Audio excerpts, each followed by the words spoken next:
guys, it's Mina. Welcome back.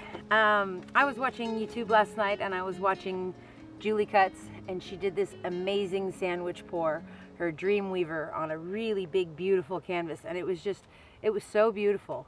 And a sandwich pour is if you have some white in your cup, and then you put thin layers of your colors, and then another thicker layer of white, and then you flip it over and let the paint run out, and then you flip it back, and the paint spreads out. So it's a really soft, beautiful effect that she got with these gorgeous pinks and peaches. It was just so pretty.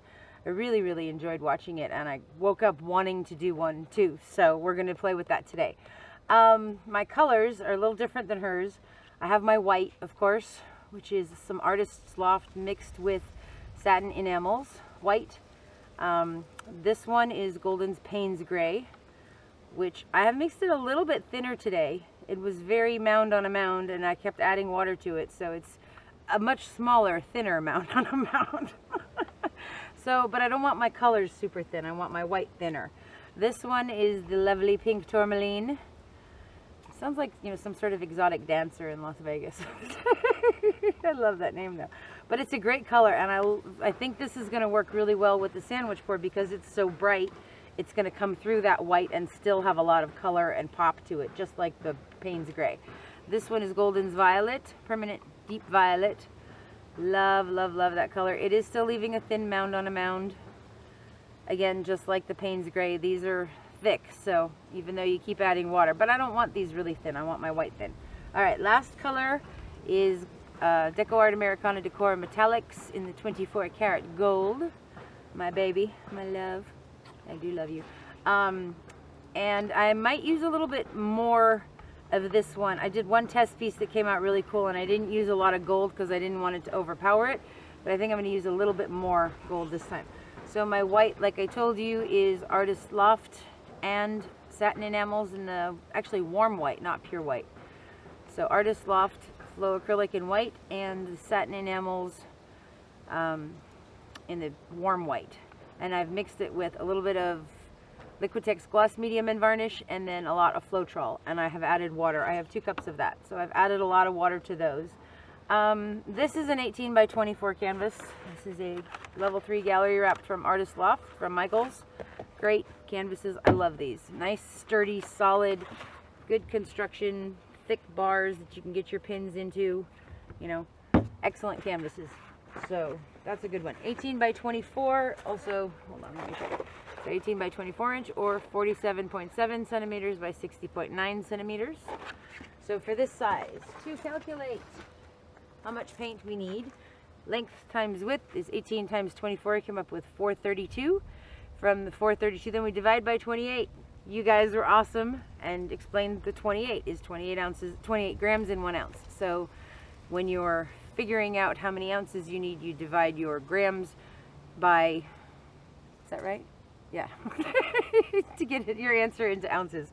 So 28 is for, that's how many grams are in each ounce. So so that means we end up with 432 divided by 28. I think it's like 15.4, which is not that much paint, but it's a smaller canvas than I'm used to, but I'm still intending to use bigger cups. So we're probably going to have a lot of leftover paint.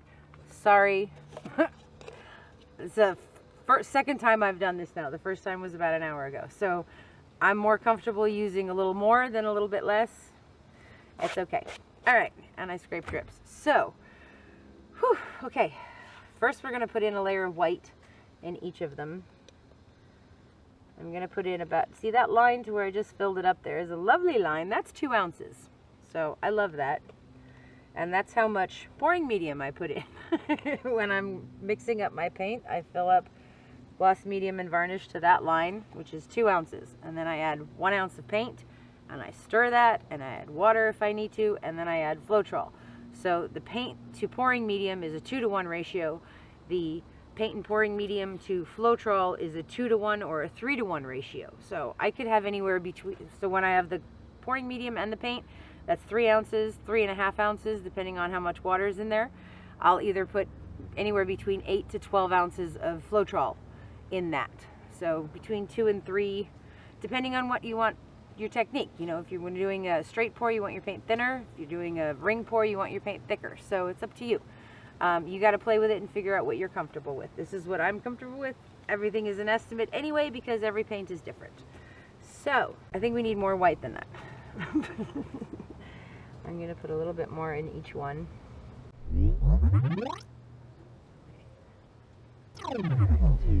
Alright, that seems pretty good. Now my white, the consistency on my white, that one is a little thinner. I have added so much water to this. So this one is sinking and not really forming a mound. Well, kind of a tiny mound, but that one was sinking. So, alright, now is the scary part. I want to start with some Payne's Gray. And Julie does this like amazingly. She just magically... Ooh. Oh, the hawks are out. Pretty. Oh, babies. Alright, here we go. See, she gets it to layer on top. I'm going to pour it on the side like that. Because that works for me. Okay. That's probably too much in that cup, but that's okay.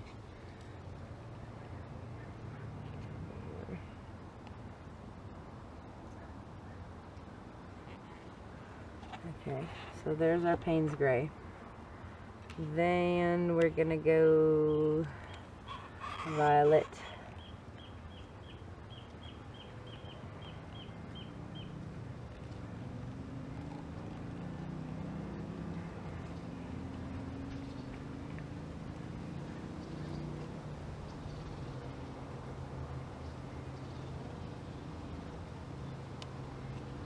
Okay. And now we're gonna do the pink tourmaline.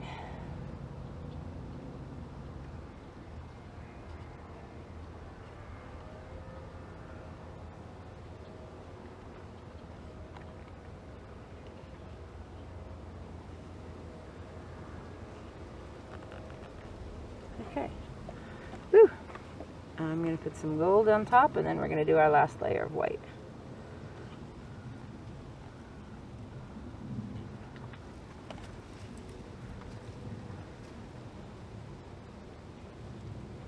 Okay. Probably way too much paint. Well, I know it's way too much paint.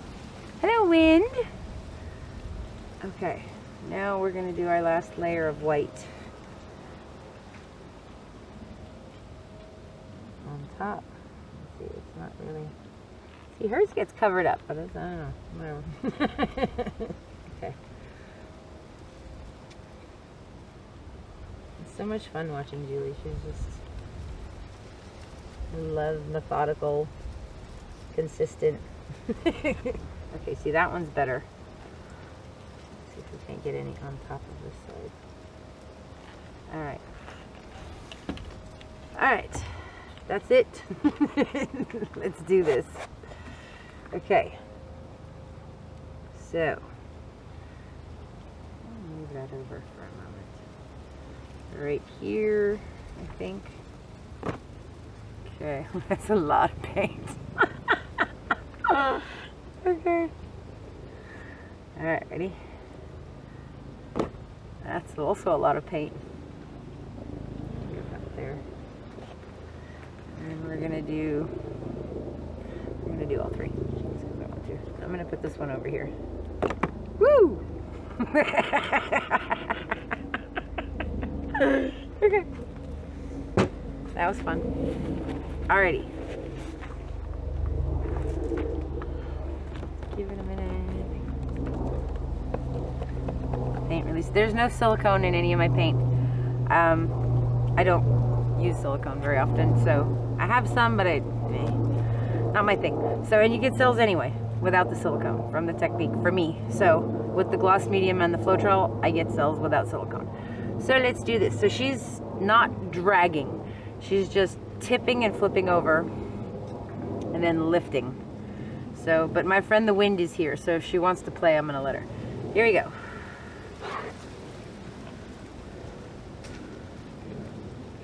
Come on, blow it.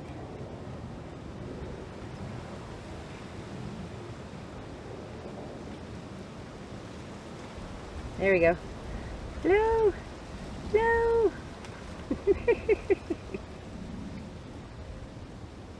There we go. A wind pour.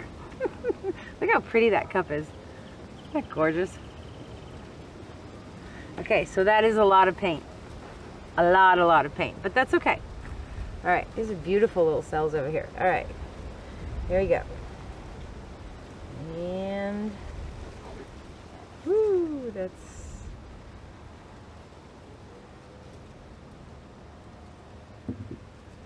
okay. You can blow it? Blow. There we go. That's cool. I like that. Okay. Ooh, that's beautiful. Look in there.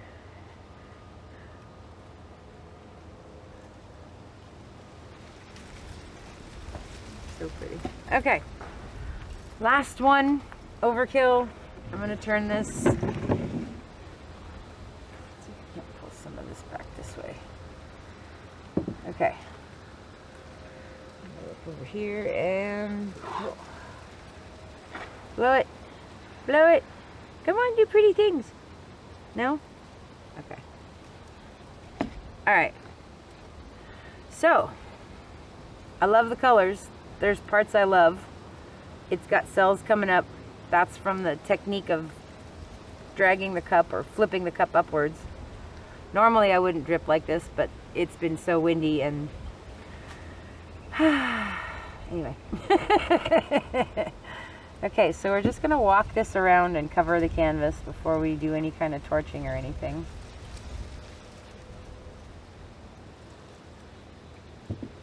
Just kind of stretch our cells out. And I have so much paint on here, I'm not worried about getting back to that corner. I'm going to go over that corner. Ooh. A lot of paint on here. Actually, I'm going to take some of this off. Just a little bit of it. Because we have other drippy parts to work with.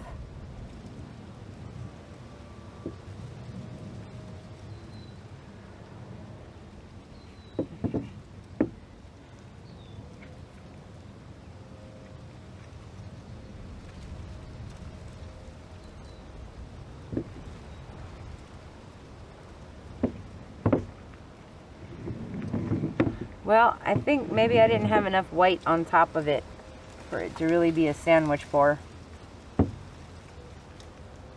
But I still love these colors, so I'm okay with that.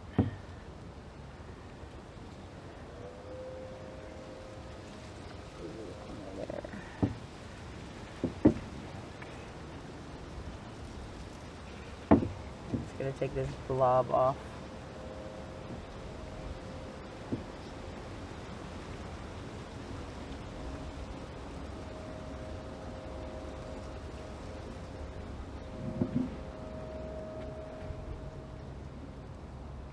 Just walk it down the canvas nice and slow.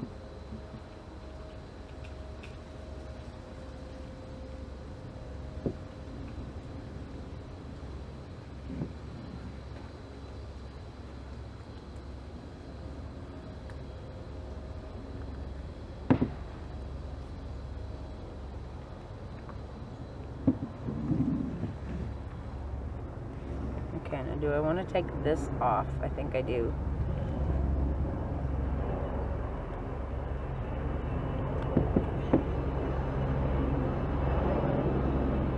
Look at all those little cells popping up right there.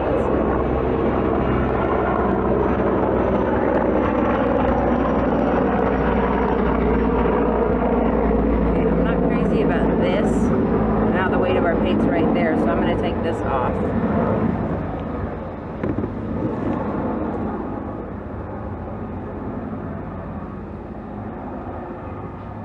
Nice and slow. Walk it down the canvas. It's going to go itself, so I'm just barely tilting it. I'm just letting the weight of the paint pull it off.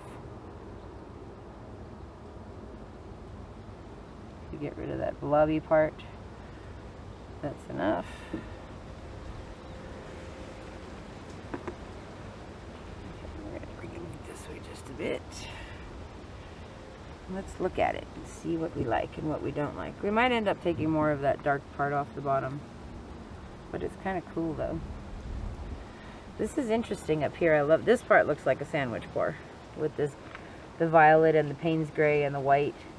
And there's some beautiful cells right there. If we take off some of this at the bottom, that part will open up a little bit more. Let's see if we can't take this side off a bit.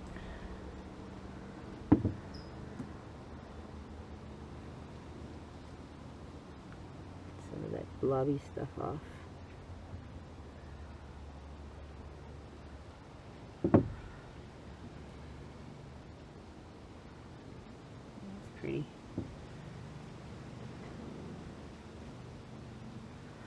Okay, there is no silicone in my paint. This is crazy.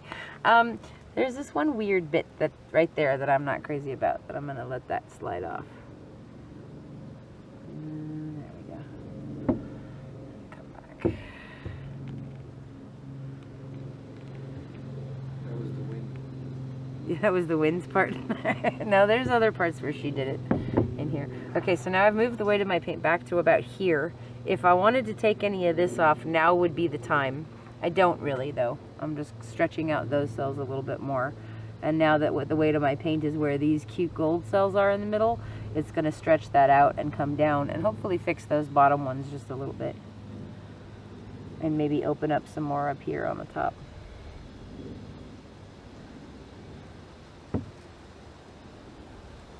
And the reason we go side to side is because we want to stretch them out evenly on both sides. We don't want them getting like elongated or, I don't know. These are your cells. You can do whatever you want with them. Oh, and now we've made a little wormy worm. Okay. I think I am about done with this. I like that. I think it came out really cool. So it's not quite a sandwich pour. Up here it is. But down there, I think I didn't have enough white in the cup on top. So I'm going to go get the camera and take you down for some close-ups so you can see all these cute little cells we've got going on. Really fun. But this was really cool. Definitely something I'd like to play with more. I love that softer look, like right in here. I don't want to touch it because my hands are probably dirty. And this part right in here. This is so pretty. Because it's got that like white center and then there's a layer of the pink tourmaline on top with a little bit of gold lacing, this beautiful soft pattern, and then there's the darker Payne's gray coming in but like a really metallic where it mixed with the gold, and then there's these blue cells coming up, these dark navy cells coming up through that metallic, and then over here the Payne's mixed with that white and gave us that lighter blue with the violet underneath it. This is so pretty. That's gorgeous. And then there's all these little tiny cells that are stretching and growing and getting bigger. But they're not, I mean, they're nice. They're pretty shapes and they're spread out. They're not clumps. So, because we haven't torched it yet. I almost don't want to, because if I do, it's going to explode. So I'm not going to torch it. I'm just going to leave it like this. Because the wind is popping bubbles for me. Hello, darling. You happy now? She's calmed down today considerably. It was pretty gusty. We had like 30 or 40 mile an hour winds and then these gusts of like 40 or 50 miles an hour. It was pretty crazy, but it was very cool though. It was kind of exhilarating. Anyways, all right, I'll show you when it's dry. Okay, so this is my sandwich pour. Here's to try. I am in love with this piece. I really love how, especially this part right here. Hush up, bird, come on. These little gold cells floating. It's just amazing. There we go. And this part, I love this violet in here, how it's like, and the pink tourmaline mixed with the gold is probably like one of the most gorgeous colors I've ever seen. Really, really beautiful. I love this part, just a little bit of violet in the background. And then this beautiful lacing over here on top of the Payne's gray. And this is the actual like sandwich pour part. Like how it's supposed to look. So pretty though. This beautiful marbling in here and this very soft pastel looking white on top of everything. But this part right here, this drives me insane. This is like so beautiful to me right there. Just that color, with that pink tourmaline mixed with the gold. And over here you can see that like really fine lacing on top that's really kind of metallic. Oh, come on, focus. There we go. It's almost dark now, sorry. How cool these cells are. So this was really, really fun. I had such a good time doing this. Look at this corner over here. It's just beautiful. Like stained glass almost. Really, really cool. I love this piece. So thank you again to Julie Cutts for her inspiration, and her Dreamweaver, which was absolutely beautiful. And I really had fun with this, and I think I'm going to be doing some more again. Thank you guys so much for watching. I hope you guys enjoyed this one. I will see you next time. Bye-bye.